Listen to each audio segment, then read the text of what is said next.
主要訓練小朋友恢復嘅自我嘅個人觀察其中呢份其實54屆全港公開舞蹈比賽有初步組嘅金獎，都容許我介紹下佢哋啦。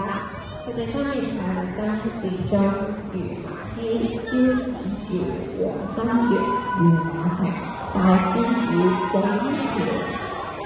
鄭文希、陳慧妍、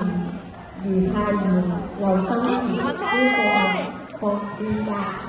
我哋一齊俾啲掌聲支持下佢哋啦！